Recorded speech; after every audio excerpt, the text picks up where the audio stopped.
Howdy folks, I want to welcome you to the campfire, a place where we can just sit and tell a story or two, and we can ponder on the unusual and mysterious things that occur out here in the wild.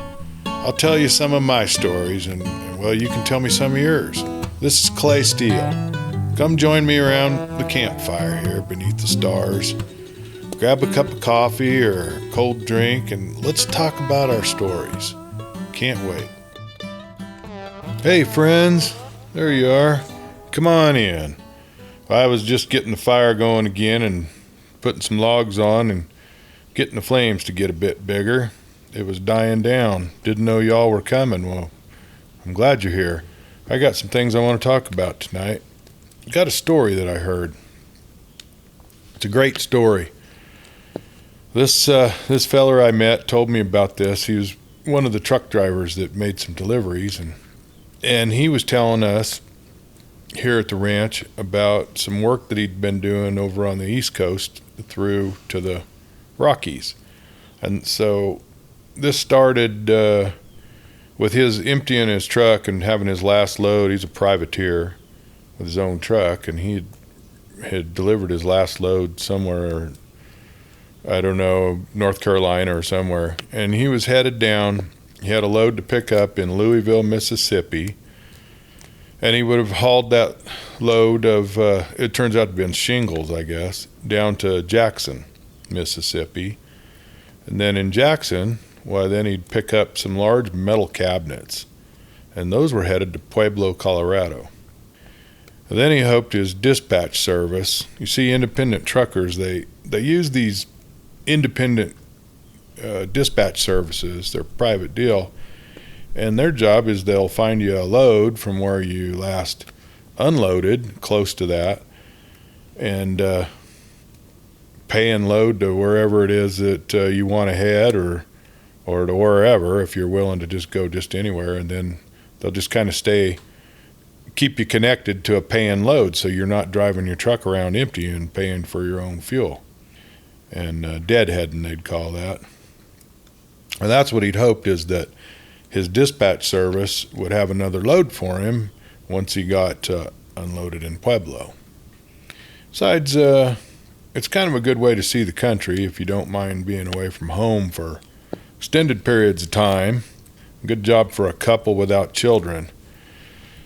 Next time you're out and about, look at the trucks.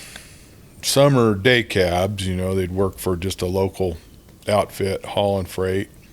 They're just a cab, kind of like a pickup cab, as it were. And some are big rigs with sleepers and fancy lights and nice paint jobs and really beautiful rigs, and they show some owner's pride. Well, those are your independent truckers, generally speaking. Okay, so this trucker, he tells us, he got into Louisville late in the afternoon, so it was after dark when he was finished tying down his load with straps and had his tarps on over this load of shingles he picked up there in Louisville, or near Louisville, I guess. And so he decided to pull off the road, a nice wide spot on the side of, I think it was Highway 25, he told us. That area is just south of the Tombigbee National Forest. Well, he did manage to get a few hours of sleep. He woke up, and, it's one of those deals where you're not sure why you woke up, but you're awake. And you're just laying there trying to figure out what was it that woke you up. And it sort of felt like a shaking, like somebody shook him, or maybe he shook his truck. And he wondered, was the wind blowing? Did he have a storm going there? Or did he get hit by a car? Or did somebody push on his cab trying to wake him up? Well, he wasn't sure. So being responsible that he decided to get out and walk around the truck and his trailer and see if he could see something. So he pulled his boots on, and he wiped his eyes, and he got his big, those big mag lights, big 4D cell mag light. He said it was like a big old hammer. So he stepped out of the cab of his truck and onto the dirt of the turnout. Now, the moon was dark. It wouldn't have mattered anyway, because where he'd pulled off, the tall trees, they blocked out all the sky, and so he wouldn't have let much moonlight through anyway. It was just dark. So he had his flashlight, and he just slowly circled his truck and his trailer, and just checking the tarps and the straps and looking at the tires and trying to figure out what it was that shook him awake or that woke him up. Well, he didn't find anything out of place. He didn't really expect to. He got back up in the cab, and he crawled back into the sleeper. He pulled his boots off, and he closed his eyes, and he fell asleep. He was tired still. He'd been on the road for about 3.5 weeks straight, and he was just a little wore out. Well, so he woke up early next morning, and he walked around his rig, and he checked his tires and lights, and looked at his straps and tie downs and all that, and then pretty satisfied that everything was in pretty good shape. He mounted up, released his brakes, and he pulled out onto the asphalt, headed to Jackson. It's not very far, so he got into Jackson around 10 in the morning, but it took most of the day to get the shingle load off and the metal cabinets on and strapped down. It was one of those days, you ever have one of these, where it seems like you and the rest of the world are operating on different frequencies.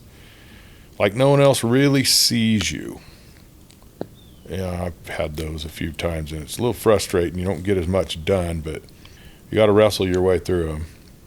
His paperwork was messed up, and the forklift operators were loading other trucks before him, and he just kind of went with the flow there after a while. It's not worth getting all frustrated about.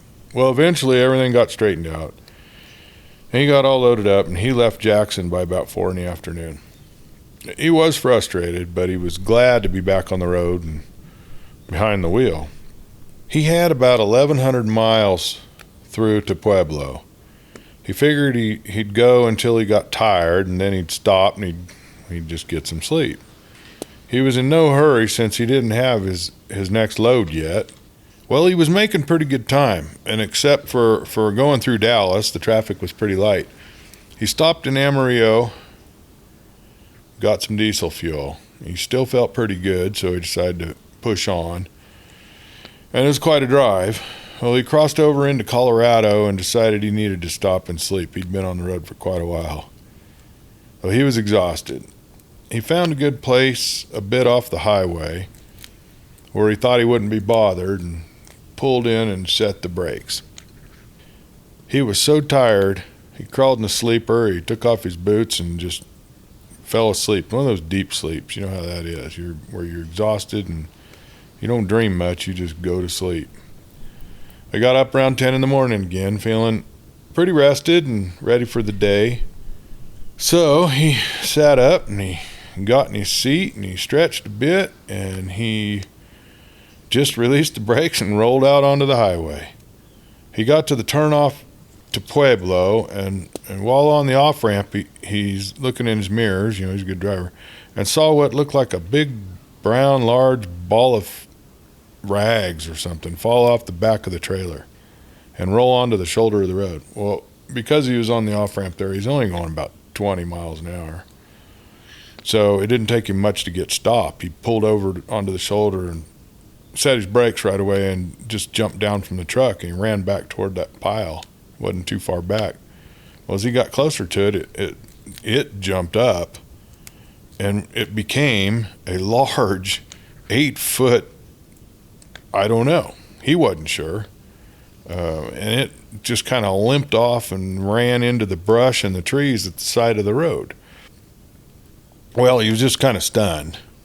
And from the way he described it, he didn't really know what to do. He said he stood there for a bit just watching it, and it just disappeared into the brush and the trees out there and kind of the swampy area off the highway and off the off-ramp. So he had a job to do, and he wasn't going to pursue that darn thing out there. So he got back in his truck and he went on to Pueblo, and he pulled into where his delivery was, and he was unloading the cabinets. So while the forklift driver was working away and pulling the cabinets off one at a time, he noticed that one of the cabinets had these 3x3 foot front doors were open on it, unlocked, open. And he poked his head in there because he had to close the door so it'd get unloaded. And he said it just smelled horrible. Just like, animal smell horrible, like a barn. And that's when it all kind of began to make sense to him. Even though he'd exhausted himself for the last, 3.5 weeks and then this long drive and a few hours sleep, it all started coming together. He figured that what woke him up there in Mississippi was a Bigfoot jumping on the trailer when he was parked there south of Louisville. It hid amongst the shingles under the tarps, and then when he got down to Jackson, somehow, with all the long time it took, it had avoided contact and being seen, and then got itself in one of those cabinets, and then got a free ride all the way to southern Colorado. It must have slept in when he just jumped back onto the highway. Maybe it had planned to get down, I don't know. And then when he slowed down, he figured it was like it saw its chance to jump off the truck, and that's what it did, and rolled it up. He said he wasn't really sore at it for that. He didn't know why it would jump a truck and go through all that effort. Seems a little strange. Like, do Bigfoot migrate? Do they travel around large distances? Do they have family groups that, do they have family reunions? What do they do, and why did this one jump on a truck, which is a pretty scary situation, I'm sure, for a Bigfoot anyway, and head to Colorado? Maybe he just wanted to go to the Rockies. Beautiful place. It's just an unsure thing, but it's another one of those mysteries that, if I tell you about it, then you might know an answer, or something similar might have happened to you, and then you can tell me about it, and then we'll know more. We'll have a better opinion, won't we? So, that's a heck of a story, friends.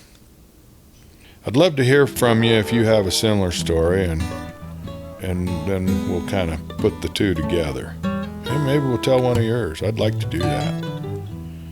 So I've had enough tonight. I got to get up early. So let's do this again pretty soon. I'll see you around the campfire. That's where we enjoy it. Until then, this is Clay Steele signing off. Good night.